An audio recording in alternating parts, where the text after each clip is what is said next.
If you got your Bibles, we're going to start in 1 Timothy chapter 6 this morning and spend most of our time there and then talk a little bit about some of the things that Jesus said that line up with what Paul writes in 1 Timothy 6. But that's where we're going to start, 1 Timothy chapter 6.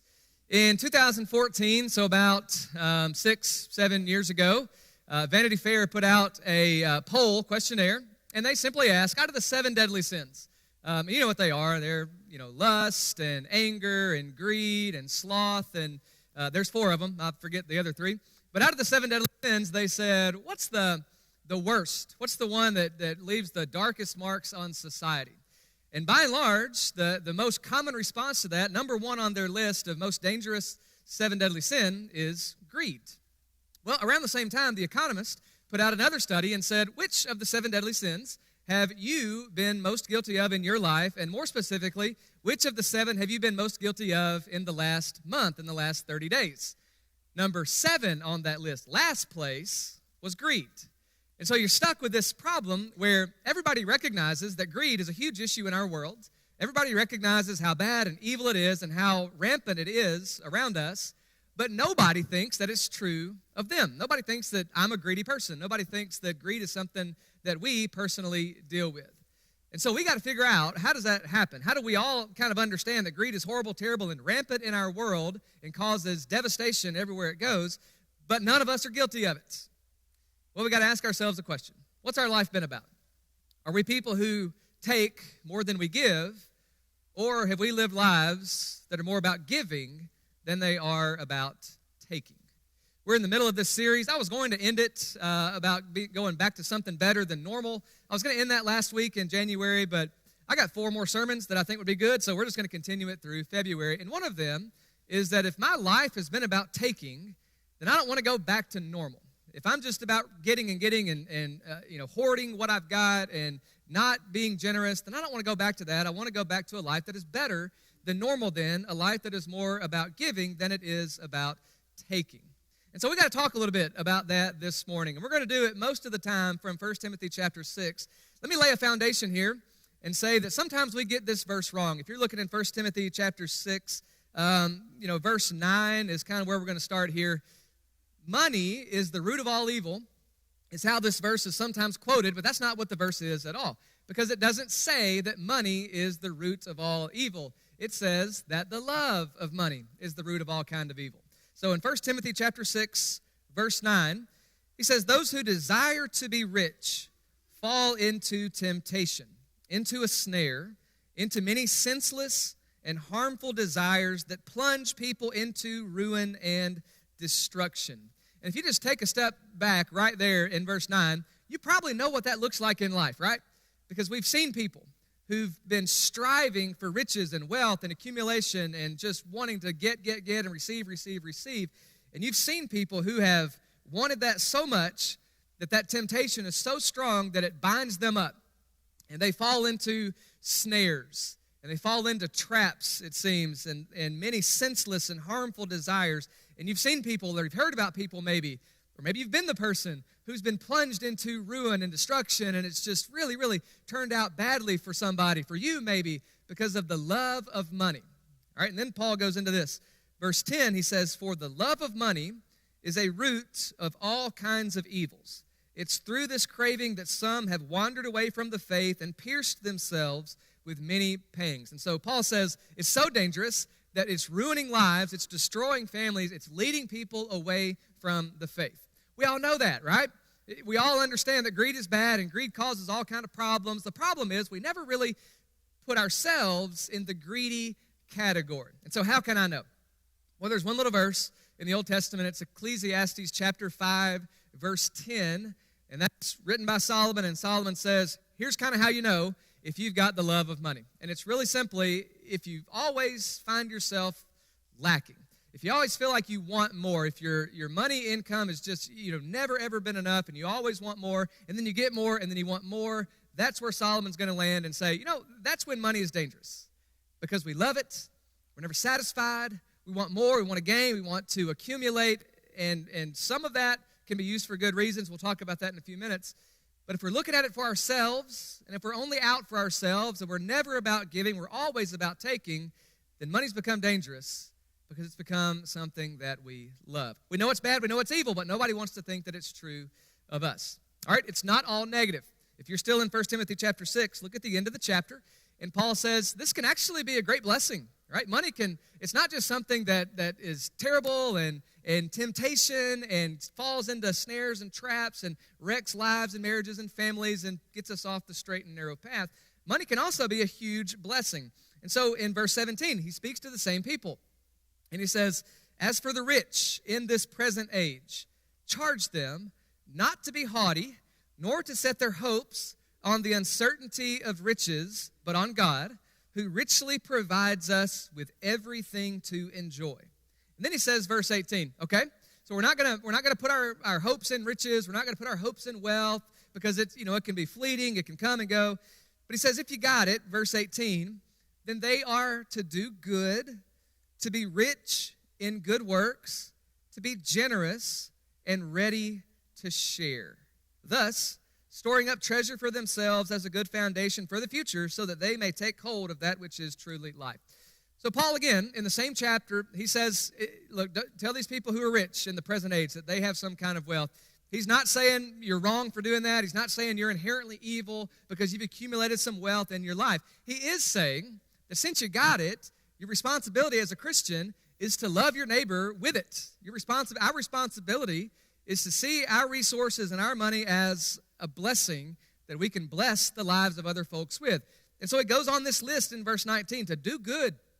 All right, I can't use wealth to do good if I don't have any resources. And so he's not saying it's inherently wrong. He's saying if you got it, use it to do some good, to be rich in good works, to be generous, to be ready to share. For some of us, that's tough because we know that greed is bad. We know that generosity is good, but we think about it in the abstract. And we think about how, it's good to be generous for those people. And it's terrible and evil and wicked to be greedy, but it's never true of me. It's never true of my life. It's never true of my family. And so these are pretty difficult passages. They're easy to understand. They're easy to think about and intellectually get what Paul's trying to say.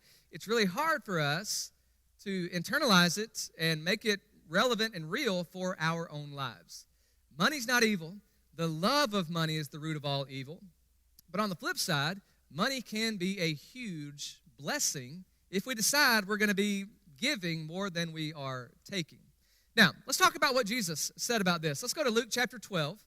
And this is right in the middle of Jesus talking about a lot of concerns that people have about their clothes and about their jobs and about their families. And it's just anxiety after anxiety in Luke chapter 12. But I do want you to see where Jesus lands on this. He tells parables, he tells stories, but he really gives us a clear meaning that in spite of what we've always heard, that money can't do everything, that money's not everything, Jesus somewhat paints a picture that it really can do everything.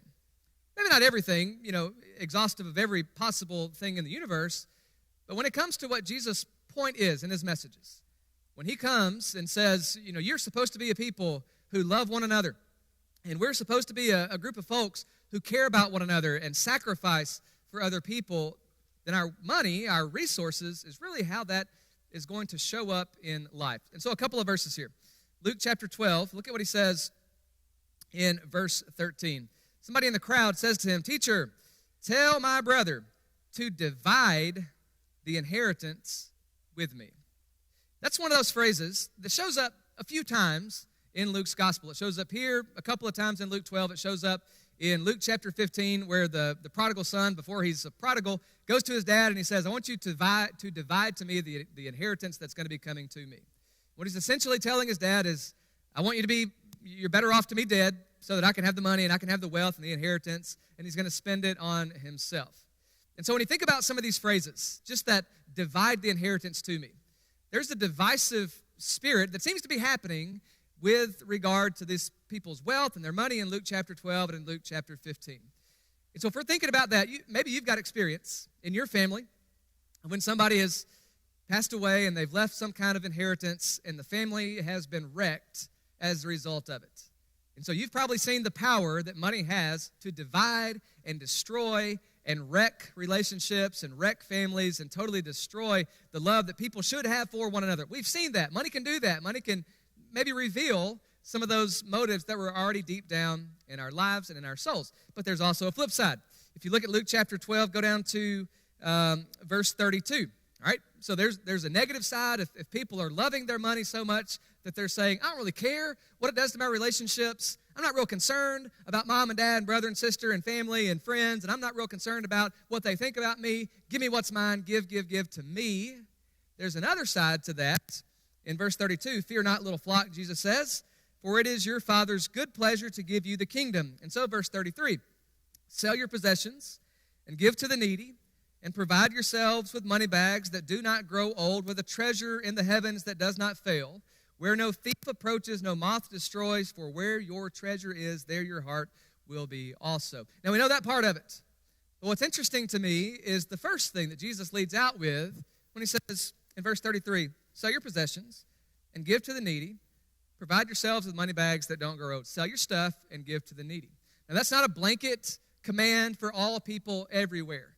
It's kind of the same phraseology that he uses with the rich young ruler who comes and says, what do I need to do to inherit eternal life? Well, keep the commandments. I've done that since I was a kid. Well, then there's one thing you lack. Go sell what you got, give it to the poor, then you can come follow after me. That's not the same command that he gives to everybody.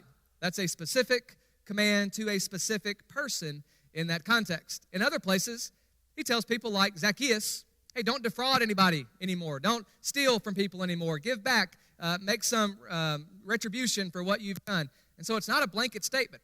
What's a blanket statement is that the people of God should be bent more on giving and helping and serving than on taking and accumulating and hoarding for ourselves. The early church got it right. When you start reading about how these people who were following Jesus started to practically follow Jesus in their lives, you read about Peter standing up and he preaches a sermon at Pentecost in Acts chapter 2, and 3,000 people give their lives to the Lord that day. 3,000 are baptized into Christ. Later on, you read that nobody had any lack. Nobody was left wanting because everybody had all things in common. 2 chapters later, in Acts chapter 4, you're going to read almost the same kind of summary. These people brought what they had. They sold some things that they had. They laid it at the apostles' feet so that they could provide for the needs of the people around them. They could have chosen to say, you know what? That's my property. That's my land. I'm not going to give it away. I'm not going to sell it to help somebody else. But they didn't.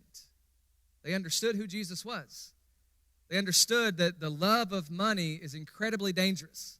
But they also understood the other side of the coin, that money can also be a huge blessing.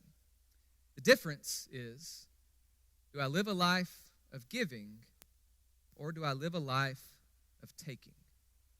Do I live a life where I love my neighbor, or do I live a life where I love just myself?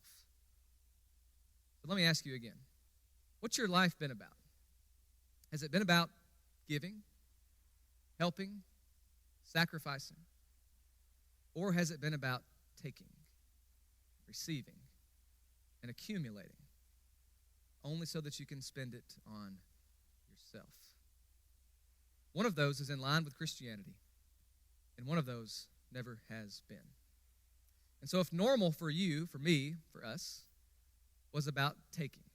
Now I know, we all see that it's wrong, we all know that it's evil and wicked, but none of us thinks it's true of us, right?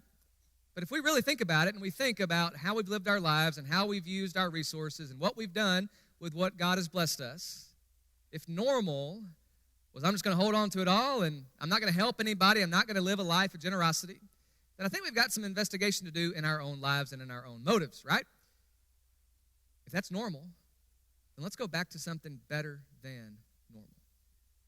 A life about giving, helping, and serving, and loving my neighbor as I love myself, not just loving myself at the expense of my neighbors. This is not a sermon that is just about resources and finances and money and wealth. This is actually about a whole life.